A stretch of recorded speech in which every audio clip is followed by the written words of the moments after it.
Welcome to my show. A guest here. His name is Hussein Hallak. Hussein, how are you doing, sir? I'm doing very well. Thank you for asking. How are you? Fine, thank you very much, Hussein. And thanks so much for the time and the opportunity, Hussein. Firstly, you are an author. You are also an entrepreneur. Can you please, Hussein, discuss more about yourself and how you are doing currently now, Hussein? Sure.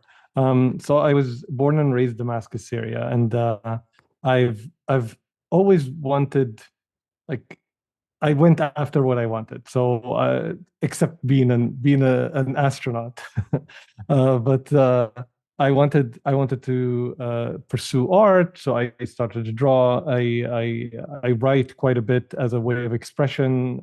Poetry and literature is very big in Syria, and that's how you woo the girls. You write poetry to them.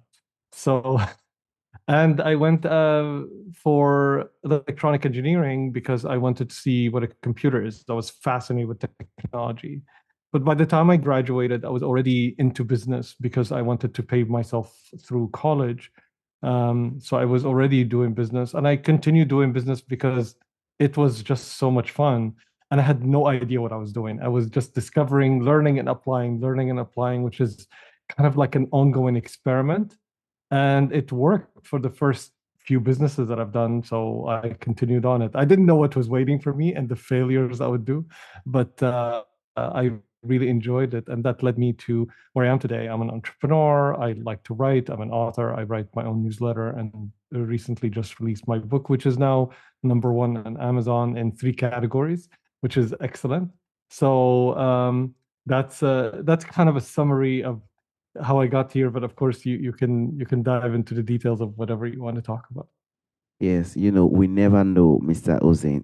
In this life that we find ourselves, sometimes we do little things, but most of the time we realize that it's become something more bigger to the point that we might even be weary that what's actually going on. And that is the beauty of the life we find ourselves. And that is why I love the beauty of the poetry, the beauty of your book you've recently published. I think that is very inspiring, and heart is very powerful, which you've gotten from your own background. So that is why I would like to dive to the book you wrote, Mr. Hussein, The Dark Art of Life Mastery. Can you please, Mr. Mm. Hussein, discuss more on that book? And do you also have more book you are planning to write in the coming future, Hussein? Mm. Yeah, for sure, I'll continue writing. So I write extensively. I write almost every day for my newsletter, and I have actually two books that I'm working on, and now I have the third. So the second book I'm working on is more of a novel about inspired by ancient Egyptian culture. So it's set in a dystopian kind of different world, uh, kind of like Dune in a way, but not quite. And it's inspired by the ancient Egyptian mythology because I love Egypt and I love everything about it. And me and my partner, we're writing a memoir. We actually finished the first draft. Our journey was a lot together. We've been together for over 30 years. We built several businesses together. We built a family together, and we've been in such a great relationship, ups and downs. But so we're writing a memoir. It was more of a memory of our history, and to give to our kids and say, here's our story, because they always ask us about, like, what's the story, how did you do this, and we always have good stories to tell. So we thought we would write that. And it's sometimes interesting to go down memory lane. And the third book that I'm thinking of writing is a follow-up for The Dark Art of Life Mastery. I'm thinking of The Dark Art of Business Mastery because many people ask me about business. The idea of writing this book was to leave people with something like a summary of the experiences that I've had, so that if there is something to learn from them, this would be my contribution, my gift, let's say, to the people after me, especially my kids and the people I love to mentor, entrepreneurs, business owners, and people who want to succeed in life. So I wanted, a lot of people ask me, well, specifically about business. So I may write that book. It's just an idea right now, but you're the first to know, actually. It's the first time I say it on any show. Yes, definitely hope that you definitely bring more books like that when it comes to art, when it comes to inspiration. And I'm very glad that you actually brought this book out to actually tell your story, what ups and downs you faced, and how you've definitely overcome it through the power of heart. And that Mm, is very, very necessary in our time currently, so that every single person will know that definitely, no matter what I am passing through, no matter the little I am seeing currently, it could definitely be something that will definitely be more productive in the coming future. And that is why I will also yeah. like to dive to the point of living fearlessly. When it comes Mm, to someone living fearlessly, it sounds a huge, like it's just like a huge bump in the ear. You know, living fearlessly can be in any way. Some people live fearlessly to even get to the point that it's really more of dangerous, Mr. Hussein. So the idea of living fearlessly, Hussein, is powerful but often misunderstood in its own way. So, what do you think it means to live fearlessly in a grounded and practical way, Osen?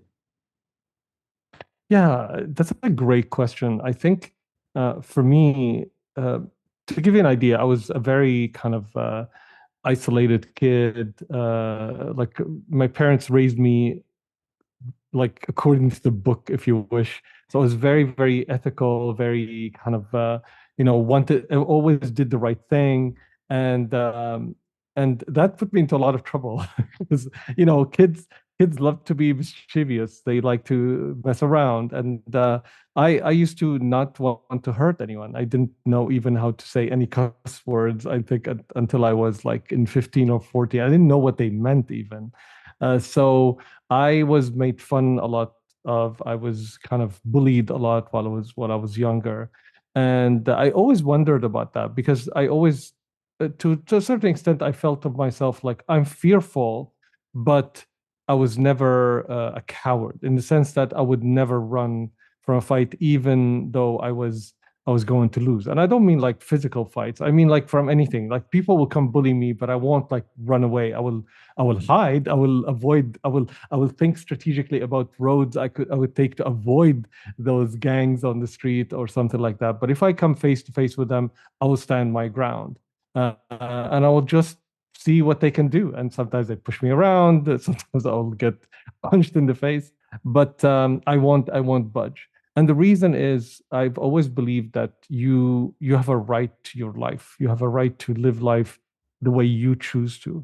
And I think that I didn't think about it, of course, at the moment. Like I was very pretty young, and I just didn't move. I didn't know why. Maybe I was frozen, but it stayed with me. I don't like to. Like I would be I'm very malleable, very easygoing with people. But once there's something that has to do with something fundamentally important for life, like the rights of others, somebody else, especially if somebody else is being attacked or verbally or anything, I find myself compelled to be there for them and support them. And I find myself defending the things that we stand for, like the right for education, the right for a life, the right to voice, to say to be free to say what you want. So I find myself kind of attracted to this, and the right to choose in life, like to go after the things you love, like playing guitar, doing art, pursuing the things you want.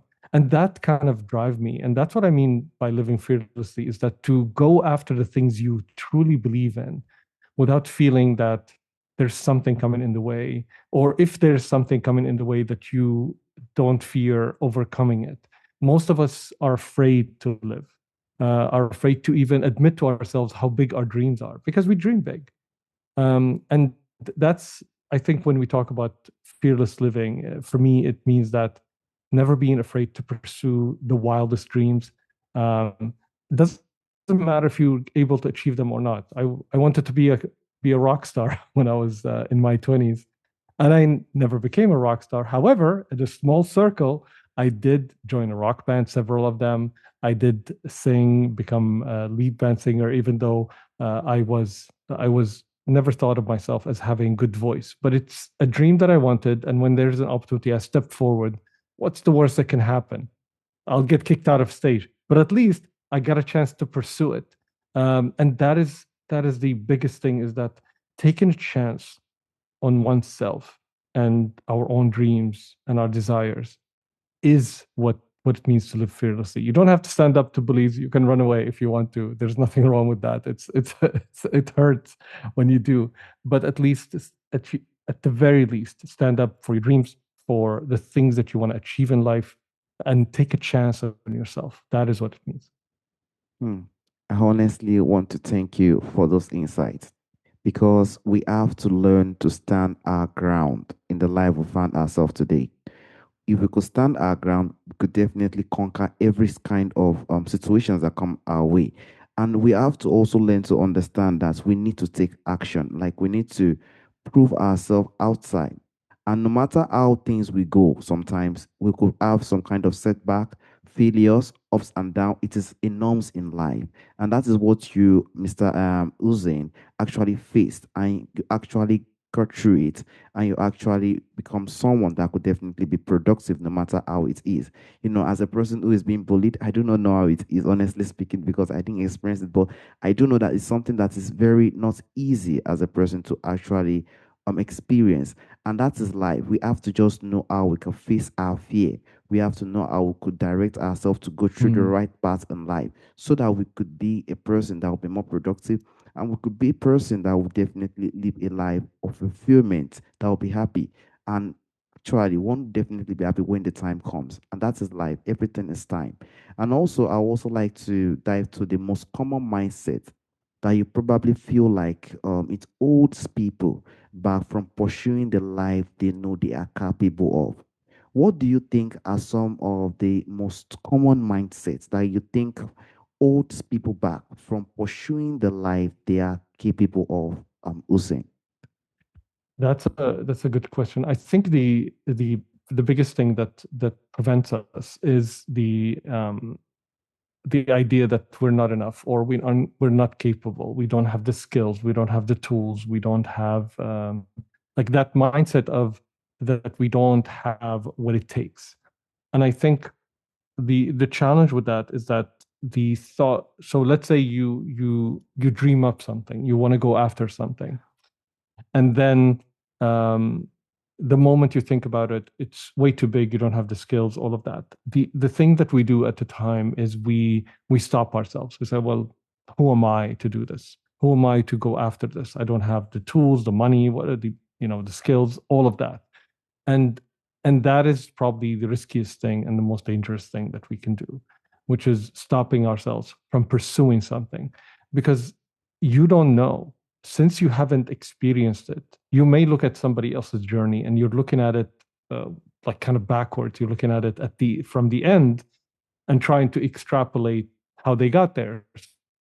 You see, let's say, someone with extensive wealth, or somebody who's achieved so much in the, let's say they've written. One of my friends, in fact, like, let's, and it doesn't have to be somebody who's strange. Like, one of my friends write books like he's talking. His name is Joel. He's a great writer, award-winning writer. He wrote like 7 novels. Like, that's an enormous amount of writing. He writes all the time. It comes uh, from my side. I look at him as like, it comes so easy to you.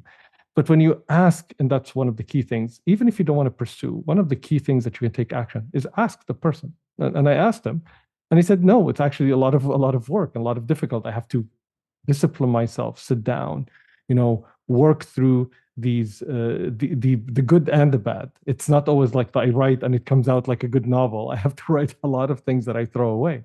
So I realized, oh, okay, so even the person that I think that it comes easy for them, it's actually not that easy. And then you take a chance on yourself, and the first few runs they're gonna suck. That's the way it is. And that's the other thing. That's the other illusion. So the first illusion is that I have to have certain things before I start. That's the first kind of mistake that we say. The second one, or the first kind of misleading belief that we hold on to. The second misleading belief is that once I start, um, it should work. And we forget that everything when we start is filled with failure. In fact, the rate of failure is probably 90 to 100% that you're going to fail until you achieve what you want to achieve. If you look at a kid trying to walk, they fall most of the time rather than walking. If you look at anyone trying to play basketball, I mean, I would imagine even if you look to Michael Jordan, his first basketball shots when he was starting, maybe a kid, all out, even though he's Michael Jordan. Nobody's born a genius. They work their way towards it. Some people are definitely very talented and but they are a fraction. And even those, they have to work at it. So the second belief is that I have to work when I work at it, it works, and most of the time it doesn't. You have to work through failure, which is the third belief that that some people just got it, and in fact, that resilience and that power is built through what you say to yourself as you're failing. So if you, that's why they talk a lot about passion, pursuing your passion. And the reason is that if you listen to, I think Steve Jobs said something really nice about this, which is he said you have to have passion because otherwise you won't be able to deal with the suffering and the challenges that come in the way. If it wasn't suffering and challenges, you wouldn't need passion. Like I don't need passion to eat, you know, because it's food that is fulfilling me and it's nice. I don't need passion. I don't need to be passionate about the outcome after eating to go and eat because it's just something normal and doesn't require any effort from me other than sitting down and eating. But passion is required for the things that are very hard at the beginning, that is faced with failure, which is almost anything that is worth pursuing. And these are the three, I think, beliefs that we have to overcome. That we have to accept that we have to start from nothing, and we have to accept that there will be failure at the beginning, and we have to accept that it will take a lot to get, and we need to. That's why we need to go after something that we're passionate about to deal with the challenges coming in the way. I think the way the world is programmed, it isn't programmed for it to be easy. And that is the issue I find in our time currently. During the 1990s, there is something that we call communion, community. But during our time now, there is a very huge distraction that could happen. I have to be honest with you, Hussein. The Mm, distraction that could happen. Probably maybe it's from ads, probably maybe it's from social media, probably maybe it's from what someone else is saying, probably maybe it's from what people are saying outside. Every single thing just jam packed. And we have to definitely understand that we have to first work on ourselves. Now, working on ourselves doesn't mean that we'll get what we want and everything is going to come easily, as you said. We will face failure, we will face setback, mm, we will face pain. It's normal. That is how the world is. We will face disappointment. Sometimes we won't feel like I am not even more interested in this anymore. And that is life. That is how the world has been programmed.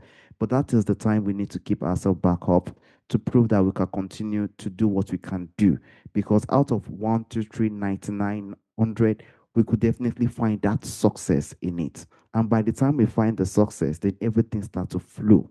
And that is the beauty. The beauty starts to come and the grace that one needs to start to follow in. So I'm very glad you brought this important insight, Hussein. This is a very, very important one, and I sincerely appreciate you for that. And also, I would like to ask, what separates people, honestly speaking, from those who actually stay in this sign of fear and those who mm, push through those fear? So, what do you think mm. separates people who push through this fear from those who stay and stuck in it, Hussein? I think what I've seen is that I've worked with hundreds of people from all kind of backgrounds, and the I think the surprising thing is that first of all, success is how you define success. I think that what separates people. Some people define success by um, certain measurements, which is fine if that's how you define success, like how much money you get or how many cars you have or stuff like that. And that's fine if that works for you. But I think the people that are more successful, and more successful doesn't mean that they have more money. Uh, I mean, you can look at the richest person in the world. I don't think that he's having a good time right now. Uh, so you can see it all over the news. So it's not the measurement of money. It's more how do they define success for themselves, because we're different from each other, and success for me and what I enjoy is different than you. I just talked about food. We can have the same, we can enter into the same Michelin, rated restaurant, the best in the world, and eat the same dish. And you would think like, this is horrible. I can't believe we're paying, all this money for it. And I was like, this is the most best thing in the world. We are different, and the same experiences doesn't kind of land the same way for us. So if you define success your own way, what does it matter? And the question I always uh, encourage people to ask, what matters most to you? So if you get everything that you want, or if you are about to lose it, what would matter? What is the one thing that you want to hang on to? And I would bet for most people they don't want to hang on to their Ferrari or to their house or to the money. They would probably hang on to the people that matter most to them, to the people that add most value to their lives. And that is the biggest, I think, mistake that we've done in life, is that right now, if you look at the media or everything, success is defined by things you don't control. How much money you get, you don't control that, by the way. Like, you can seek money as much as you want, but if you look at, there are 3,000 billionaires on this earth, there are 8 billion people. This is a lucky draw. Like, this is not somebody worked day and night and got $1 billion. There's no such thing. Okay, with all due respect, nobody has worked their way into $1 billion. There's a lot of lucky breaks. Even I have billionaire friends, and I know people. There's a lot of lucky breaks along the way. They've obviously, everybody works hard, but that's how you get there, requires a lot of certain conditions in place to be able for you to achieve that. So if that's not the case, if not the money, what do you measure? Is that if you focus on the things that matter most to you, the things that bring you the most joy, the things that you can you have more influence on who you surround yourself. You have more influence on who you choose to be in your life, those choices, and making those choices in the moment, changing your life in the moment rather than waiting until one day you achieve that goal, one day you hit that, and then you'll be happy. These are the defining things that you see with people that are joyful, that are living a better life, I would say, and that are fun to be around, even rather than all the time talking to you about how many cars they have and how many. I mean, like, those are conversations I wouldn't enjoy having. So everybody's life is different. I understand that. Everybody goes after different things. The most important thing, are you defining success for you? And is that something that fulfills you? And is that something you can have access to in the moment, or are you waiting 10 years to achieve it? These are the things that I found that works very well. I honestly want to sincerely thank you for this insight, Mr. Ozin, because if we check our hands, there is lines on our hand, right? It is not equal. And that is life. Mm, We are all different. And it is the way we use our life, and that is the way we will find it. The way we try our best to be more productive, I think is the way we are definitely going to see how things actually grow. And that is what we need to understand. We have to define success in our own way. Then, if we could define mm, success in our own way, we could definitely know how we could build on that. We don't need to look at those material things. Those things really, most of the time, does not really matter. We just need to check on the success within ourselves, see how we could build ourselves, and see if it comes fine. If it does not, no problem. That is life. I'm going to die mhm, one day. So what's the point? So we just have to check on how the success is. We have to know how we could build ourselves regarding that success and see how it will evolve. The disappointment will come, failure will come. Then when the time comes, we start to see those parts. It starts to come in, come in, come in, come in. And honestly speaking, the answer will always be within us, because we have to sit down and think of how we could definitely define our own success. That is it. So thank you so much for those beautiful insights.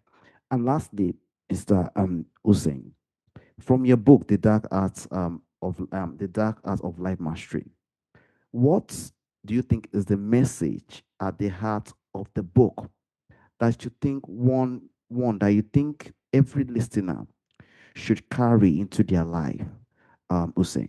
mm. The core message of the book is choice is possible in the moment right now. You have always a choice in life. You can choose even the things you can't change. So, for example, I kind of put life journey as if you're going through the ocean. The waves is coming at you. The waves are coming at you. The storms are coming at you. You can choose to be on that ship. You're on the ship, but when you choose to be on that ship, you take the helm.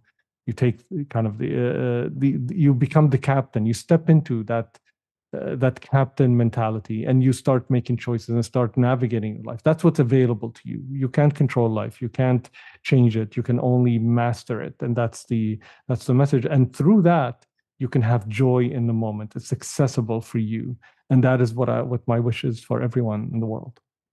Honestly speaking, we definitely hope that that joy continues to come back within us, because every single person wants to be happy. You and I, every single person wants to be happy. Nobody wants disappointment, but that is how the world is being programmed. That is how we see it. We just have to know how we can deal with it. And honestly speaking, every single person, as I said, we are not equal.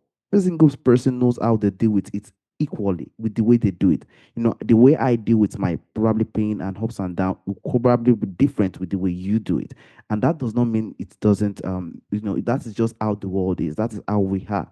We just have to continue to hope for the best and see how things could be more better.